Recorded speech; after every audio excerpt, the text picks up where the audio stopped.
제가 들어본 추수감사주일 찬양 중에 단연 최고의 찬양이었던 것 같습니다. 인정하시죠? 네. 예, 한국 국악 가락에 맞춰서 흥에 겨워 찬양을 불러주시는데 너무너무 귀한 찬양 다시 한번 감사드리겠습니다. 오늘은 추수감사주일입니다. 오늘 추수감사주일 맞아 이 자리에 모여서 함께 기쁨으로 예배하는 여러분 모두에게 하나님의 풍성하신 은혜가 늘 함께 하기를 다시 한번 간절히 축원합니다. 뒤돌아보면 올해도 우리가 기도하는 마음으로 하루하루 기도하면서 하나님의 인도하심을 따라 지금 이 순간까지 오게 되었습니다. 하나님께서 올해 여러분들의 삶에 베푸신 귀한 열매들이 아주 많을 텐데 그 열매들을 생각하시면서 이 시간 진정으로 감사하는 마음으로 하나님 앞에 예배하게 되기를 간절히 바랍니다. 추수감사절을 영어로 땡스기빙이라고 말을 합니다. 누가 만드는 단어인지 모르지만 이 단어는 추수감사절의 의미를 너무나 잘 표현하고 있다고 생각을 합니다. 추수감사절은 말 그대로 땡스기빙, 하나님 앞에 감사를 드리는 절기입니다. 여러분은 올해 어떠한 열매를 가지고 하나님 앞에 감사를 드리시겠습니까? 하나님이 여러분에게 베푸신 은혜는 무엇이었습니까? 그것을 가지고 하나님 앞에 감사하는 한 해가 되었으면 좋겠습니다. 추수감사절 땡스기빙에 담긴 또 다른 중요한 의미는 뒤에 있는 단어를 먼저 해석해서 giving, 줄 수 있음이 thanks, 감사하다는 겁니다. 사람은 삶을 나눌 때에 자신의 것을 줄 때에 오히려 그 삶이 풍성해지고 윤택해지고 의미가 넘치는 것을 보게 됩니다. 여러분, 아무리 가진 것이 없는 사람도 그 무엇인가를 나누지 못할 만큼 가난한 사람은 단 한 사람도 없습니다. 아무리 가난한 사람도, 아무리 열악한 사람도 자신의 삶에서 그 무엇인가를 나눌 수 있다는 말입니다. 여기서 무엇인가를 나눈다고 할 때 그것이 반드시 물질적인 것만을 의미하는 것은 아닙니다. 물질적인 것을 포함해서 삶의 모든 차원의 일들을 말하는 겁니다. 우리는 우리의 마음을 나눌 수 있고요. 그리고 우리의 시간을 나눌 수 있고 우리의 정성을 나눌 수 있습니다. 그리고 무엇보다 우리는 우리의 기도를 나눌 수 있습니다. 이처럼 우리가 우리의 삶을 그 어떠한 것이라도 나누게 될 때 우리의 삶은 진정으로 감사한 삶이 될 수 있는 겁니다. 우리 식구들의 주일 예배 기도 가운데 제 마음속에 깊은 울림을 준 기도 문구가 하나 있습니다. 하나님, 우리의 삶이 그 누군가에게 선물이 되게 하여 주십시오라고는 기도 문구입니다. 우리의 삶이 그 누군가에게는 선물이 되게 해달라는 겁니다. 그래서 우리가 무엇인가를 나눌 때 그것을 받는 사람은 우리의 나눔으로 인해서 그 사람이 기쁨을 회복하고 소망을 느끼고 그리고 그 나눔을 통해서 생명을 경험하게 될 것입니다. 누군가가 우리의 나눔으로 인해서 진정한 감사를 드리게 될 때에 우리 역시 그러한 우리의 삶이 선물이 되고 쓰임받는 것에 대해서 하나님 앞에 진심으로 감사를 드리게 될 것입니다. 그런데 여러분, 우리가 마음속 깊은 곳에서부터 감사의 삶을 살아가고자 하지만 그러나 감사의 삶을 살아가는 것이 쉽지 않습니다. 그 이유가 무엇일까요? 감사의 삶을 나는 살아가고 싶지 않아 이렇게 말하는 사람은 단 한 사람도 없어요. 그런데 실제로 감사의 삶을 살아가는 것이 쉽지 않다는 말입니다. 왜 그럴까요? 그 이유는 여러 가지가 있겠지만 가장 중요한 것은 바로 나의 삶을 그 누군가와 비교하기 때문에 그러합니다. 우리가 비교를 하는 순간 그 자리에서 우리의 마음에서부터 있었던 감사가 사라지는 것을 경험하게 됩니다. 제가 이번에 집사람과 함께 휴가로 저 멀리 캠핑을 가서 그 캠핑하면서 8시간 동안 걷는 트레킹을 한 적이 있었습니다. 그러니까 편도가 12km고 왕복이 12km니까 24km를 걸어야 하는 코스였습니다. 출발지에서 목적지까지 12km인데 처음 8km는 그냥 평지의 길이에요. 아주 쉬운 그냥 평범한 평지의 길이고 나머지 4km가 이제 언덕을 올라가야 되는, 계단을 올라가야 되는 아주 숨이 턱턱 막히는 그런 어려운 길이었습니다. 그래서 이 트레킹을 가기 전에 토론토에서 집사람과 함께 우리가 이걸 해낼 수 있을까 8시간인데 걱정하면서 매일매일 걷는 운동을 하고 또 체력을 키우는 그런 준비를 했습니다. 그리고 비록 쉽지 않은 길이었지만 그래도 우리가 체력을 키우면서 이러한 일을 계획하고 그리고 이 계획한 트레킹을 실행에 옮길 수 있다는 사실이 얼마나 감사했는지 모릅니다. 드디어 트레킹 당일이 되었습니다. 처음에 8km를 걷는 그 평지의 길은 계산해 보니까 우리가 1시간에 한 4km 걸으면 한 2시간 정도면 그런 걷는 정도의 길이었는데 저는 그 길을 집사람과 함께 이번엔 좀 특별하게 걷자라고 제안을 해서 그 길을 걸으면서 우리 교회 식구들의 모든 분들, 교회를 나오든 안 나오든 상관없이 제가 갖고 있는 교회 명부의 모든 분들의 이름을 부르면서 함께 기도를 김경식 사모랑 함께 하면서 걸었습니다. 저는 그래서 그 길을 기도 산행이라고 이름을 붙였습니다. 기도를 하면서 걸으니까 그 길이 얼마나 더 의미 있고 그리고 감사했는지 모릅니다. 그리고 개인적으로 저에게 제가 광고에서 기도 부탁하는 사람이 있으면 기도 부탁하시라고 해서 기도 부탁하는 사람들 기도까지 얹혀서 산행을 했죠. 그런데 그 처음 8km의 길을 저와 집사람처럼 걷는 사람만이 아니라 그 길이 8km니까 그리고 평범한 길이니까 거기에 자전거를 갖고 와서 걷는 사람도 있었습니다. 저도 그걸 토론토서부터 알고 있었습니다. 근데 토론토부터 거기까지 자전거를 싣고 가는 것이 현실적이지 않아서 우리는 그 계획을 포기를 했었죠. 처음에 한두 명이 자전거를 타고 지나갈 때는 그냥 그러려니 했는데 되게 좋다, 자전거를 타고. 그런데 그 뒤로도 계속해서 몇 팀이 계속해서 자전거를 타고 우리보다 늦게 왔는데 계속 우리를 앞질러서 걸어가니까 마음이 좀 이상한 거야.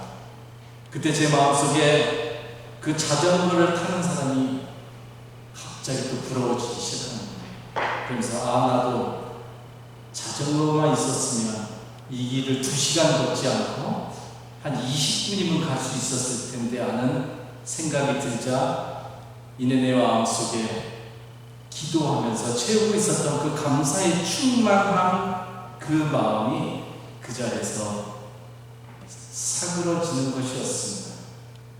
처음에 계획했을 때 2발로 걸을 수 있으면 감사했는데 그리고 기도하면서 찬송하면서 가는 이 길이 너무나 좋고 감사했는데 그만 자전거라고 하는 그 또 다른 생각에 내가 사로잡히니까 내 마음의 평정심을 잃고 쉽게 감사가 무너지게 되었다는 말입니다. 이처럼 비교는 우리의 삶을 그 자리에서 멈추게 하고요. 그리고 내가 아닌 그 삶에 자전거는 나의 삶이 아님에도 불구하고 내가 아닌 삶에 우리의 마음을 쉽게 빼앗기게 된다는 말입니다. 한마디로 비교는 나로 하여금 나로 살아가지 못하게 하는 것이었죠. 그래서 감사하는 삶이 쉽지 않은 거란 말입니다. 우리가 감사의 삶을 제대로 살아내지 못하는 또 다른 이유는 우리가 우리의 삶을 전체적으로 바라보고 해석하는 능력이 아주 많이 부족해서 그러합니다. 삶을 전체적으로 봐야 되는데 우리는 언제나 편협하게 우리의 삶을 보는 습관이 있습니다. 여러분, 제가 질문을 하나 해보겠습니다. 잘 생각해 보기 바랍니다. 실제로 여러분의 삶에 지금까지 살면서 우리의 삶에 감사한 일이 많았습니까? 아니면 어렵고 힘든 일이 많았습니까? 이 질문은 실제로 보면 비교할 수 없을 정도로 감사한 일이 훨씬 더 많아요. 비교조차도 안 돼요. 아침에 여러분들이 일어나면서부터 밤에 잠자리에 들기까지의 여러분들의 모든 삶은 다 선물이에요. 여러분들의 바람과 기도랑 상관없이 하나님은 여러분들을 깨워주셨고 여러분들로 하여금 숨쉬게 해주셨습니다. 여러분, 하나님 앞에 여러분이 하나님 나에게 오늘도 공기를 주시옵소서 이렇게 기도하는 사람인가요? 숨쉬고 걸어다니고 밥을 먹고 무엇인가를 보고 느끼고 감동하고 쉴 수 있고 밤에 잠을 잘 수 있는 것 등등 여러분, 어느 것 하나 감사하지 않은 것이 없습니다. 그런데 왜 우리가 감사하지 않는가 하면 우리는 이 모든 일들을 당연하게 여기고요. 그리고 감사는 이러한 일들에 더해서 또 다른 그 무엇이 우리의 삶에 일어났을 때 하는 것이라고 우리가 생각을 하기 때문에 그러합니다. 그러니 우리의 삶을 제대로 바라보고 해석할 수 있는 능력이 턱없이 부족한 것입니다. 이제부터 우리는 우리의 삶을 감사의 렌즈로 보고 해석할 수 있는 능력을 신앙적으로 길러야 합니다. 인지심리학자들에 따르면 삶을 관조하고 삶을 있는 그대로 받아들이고 그 가치를 제대로 인식하기 위해서는 연륜이 필요하다고 말합니다. 나이가 필요하다는 거예요.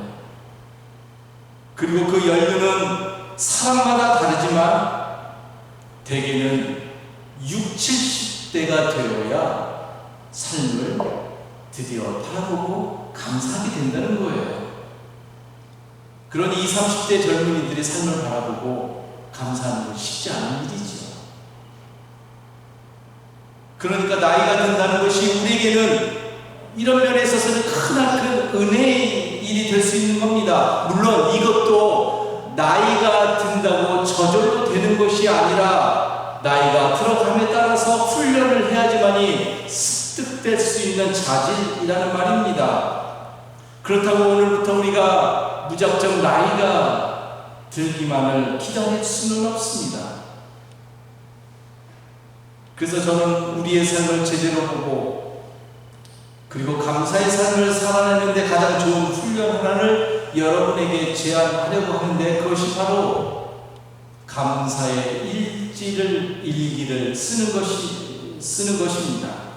지난 여름에 제1여성교회 식구들이 모임을 갖고 이러한 감사 일지를 적는 훈련을 일주일 동안 하고 삶을 나눈 것으로 알고 있습니다. 저도 그것에 영향을 받아서 그때부터 감사 일지를 매일매일 쓰고 있습니다. 처음에는 그 감사 일지를 쓰는 것이 쉽지 않았습니다. 왜냐하면 우리의 감사가 언제나 환경에 영향을 쉽게 받고 있기 때문에 그러합니다.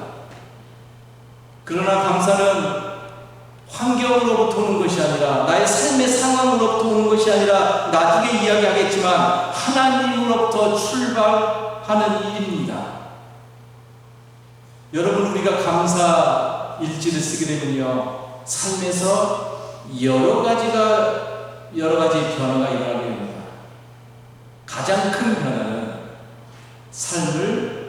매일의 삶을 자세하게 들여다보기 시작합니다.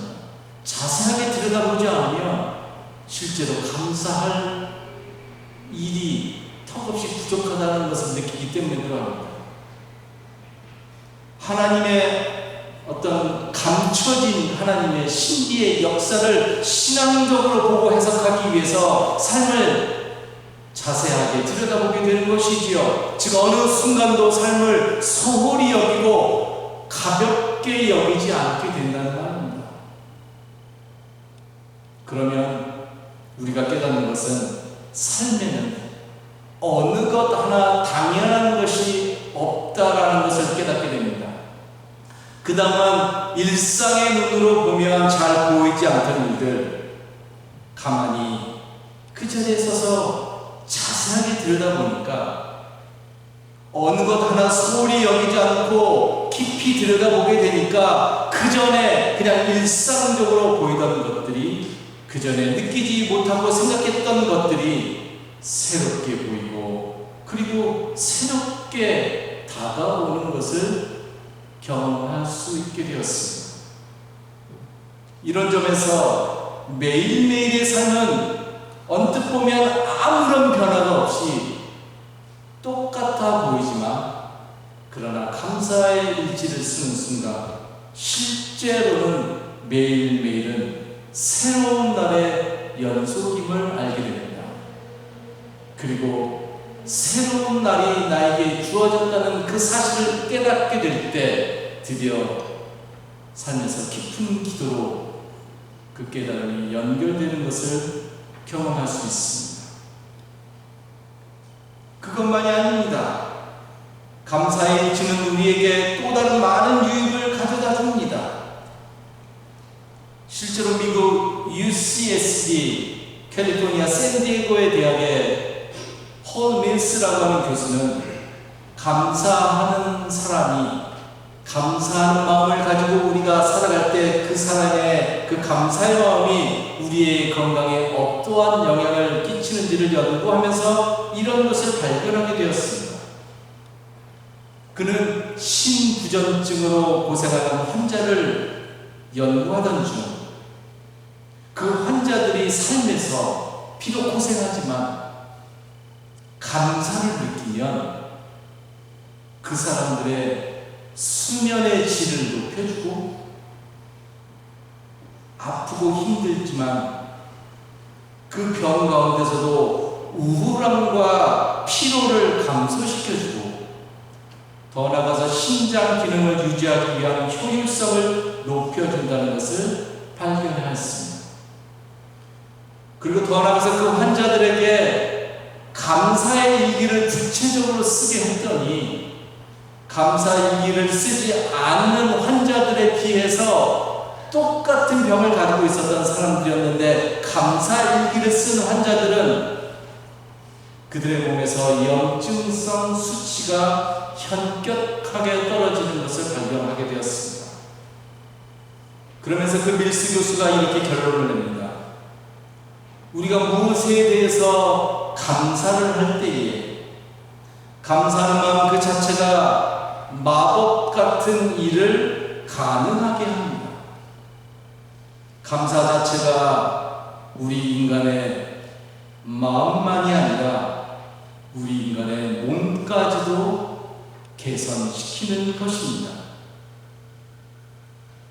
현대의학의 발달로 인해서 실제로 우리가 감사하면서 살아갈 때 우리의 뇌의 측면이 발달하게 되고 그로 인해서 뇌에서는 우리가 잘 아는 도파민과 그리고 엔돌핀과 세로토닌 같은 소위 말해서 행복 호르몬, 행복 물질이 왕성하게 분비된다는 것을 발견하게 되었습니다.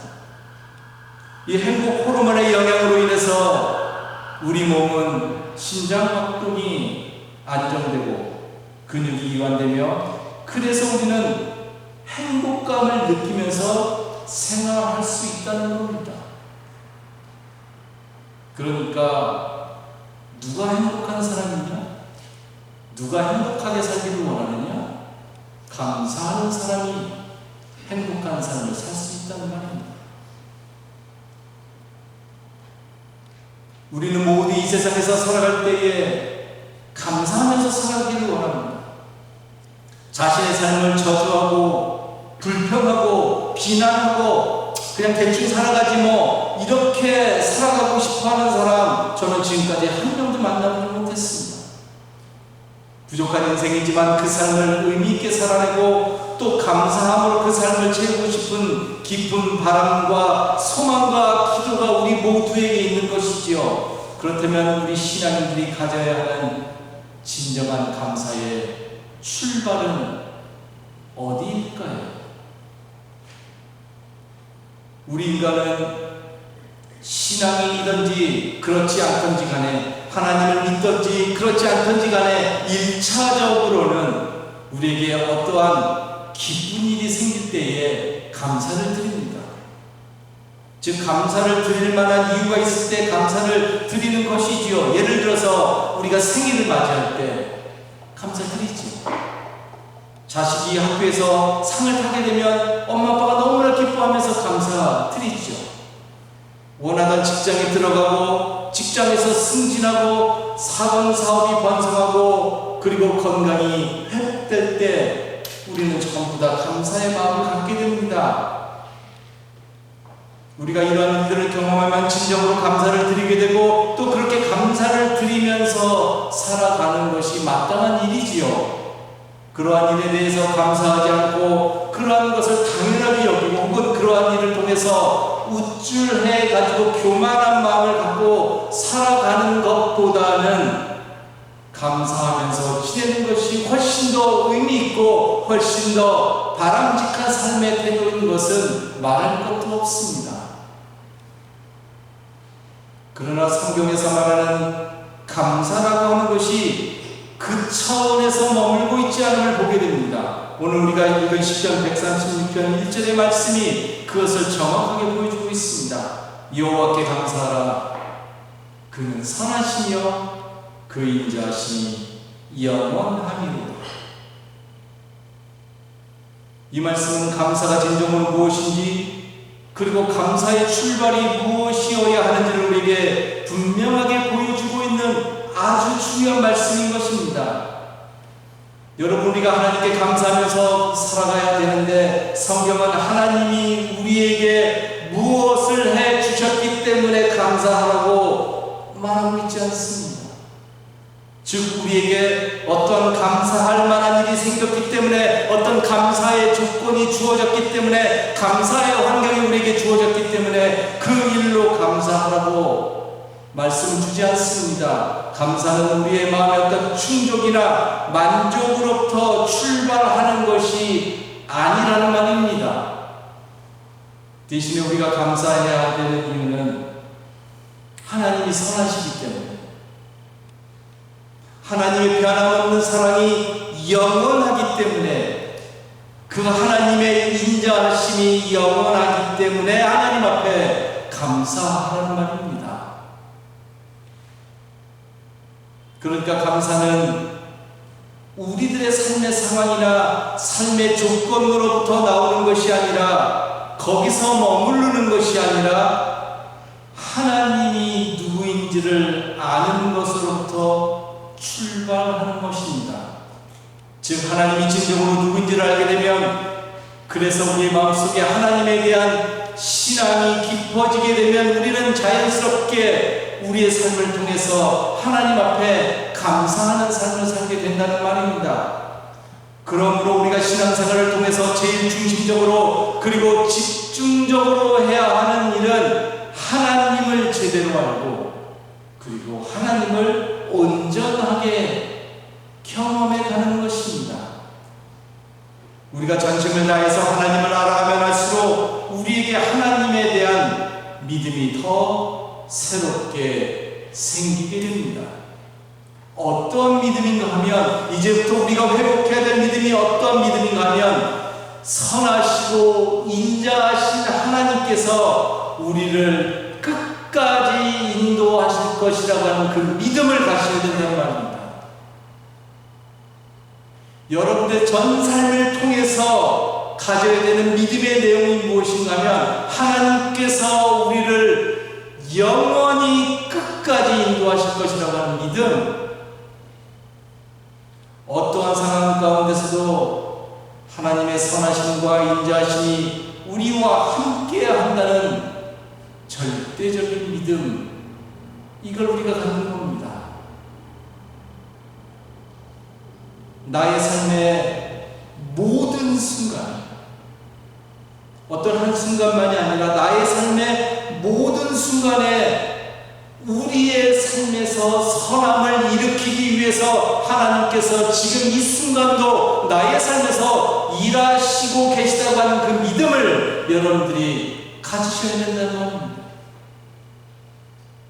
그래서 삶을 누가 정의하기를 가까이서 보면 비극이 되는 거예요. 왜? 우리는 지금 나에게 일어나고 있는 일에 너무나 몰두하면서 생각하기 때문에 그렇죠. 그런데 삶을 한 발짝만 뒤에서 보면 삶은 희극이라는 말입니다. 그 한 발짝의 차이가 삶을 해석하는 완전한 렌즈를 우리에게 주고 있다는 말이죠.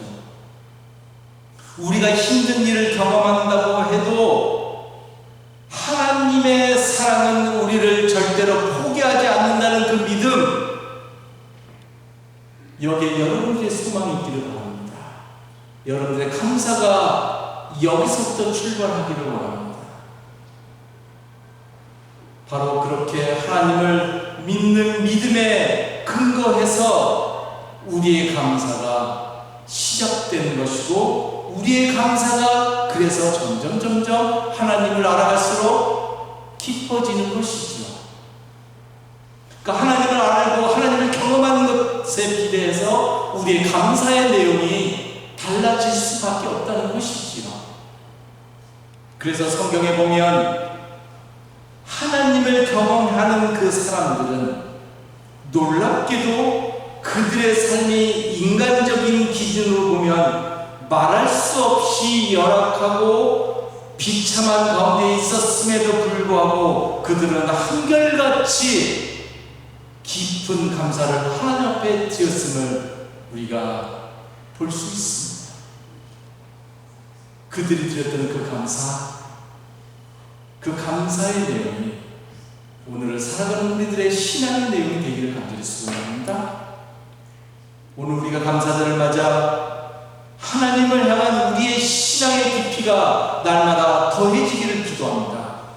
그래서 우리가 하나님을 더 깊이 경험해 감에 따라서 어떠한 상황에서도 우리의 삶이 진정으로 감사로 충만해져 가게 되기를 다시 한번 주의 이름으로 축원합니다. 기도합시다. 하나님 은혜를 감사합니다. 오늘 추수감사절을 맞아 우리의 감사의 출발이 진정으로 무엇이어야 하는지를 다시 한번 깨닫게 하여 주시니 하나님 은혜를 감사합니다. 우리의 감사가 하나님 우리의 삶의 상황에서 그치는 것이 아니라 그것을 넘어서 하나님이 누구인지를 온전하게 알고 그 하나님의 선하심을 절대적으로 신뢰하는 가운데 어떠한 상황에서도 흔들림 없이 드려지는 진정한 감사가 되게 하여 주시옵소서. 매일의 삶에서 하나님을 깊이 경험하게 하여 주시고 그 세계가 주는 감사의 충만함으로 오늘 우리의 삶이 날마다 치루어져 가도록 인도하여 주시옵소서. 감사드리며 예수님 이름으로 기도했습니다. 아멘.